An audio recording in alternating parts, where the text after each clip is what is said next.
Diplomates européens, ministres ivoiriens et structures assimilées se sont donné rendez-vous au ministère des Affaires étrangères de Côte d'Ivoire. Objectif, faire le point de la première session du dialogue politique tenue le 7 juin dernier. À la faveur de cette deuxième session du dialogue politique Union européenne-Côte d'Ivoire, 5 points sont à l'ordre du jour. Il s'agit notamment de la coopération au développement, le commerce et l'investissement, l'environnement, la migration et les perspectives pour les élections de 2020. Des élections pour lesquelles la Côte d'Ivoire a sollicité l'Union européenne en qualité d'observateur. L'Union européenne est tout à fait disposée à nous accompagner parce que l'Union européenne s'intéresse au processus, essentiellement créer les conditions avec le pays que nous sommes pour que les élections puissent être incontestables.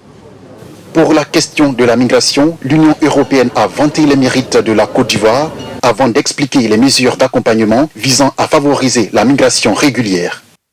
La Côte d'Ivoire a mis en place ce qu'on appelle les attachés sécuritaires dans des différents États membres. C'est un système, on peut voir, qui fonctionne très très bien. Et donc, au même temps, l'Union européenne s'est engagée déjà depuis 2 ans à répatrier, à réinsérer les gens qui étaient partis et surtout faire le nécessaire pour que la jeunesse puisse vraiment explorer la Côte d'Ivoire comme une terre d'opportunité. Notons que lors de la première session tenue le 7 juin 2019, l'Union européenne et la Côte d'Ivoire ont décidé de la mise en place d'un comité de suivi tripartite pour un suivi régulier des dossiers en cours sur la base d'une feuille de route convenue d'un commun accord indiquant les points de divergence et les points de convergence.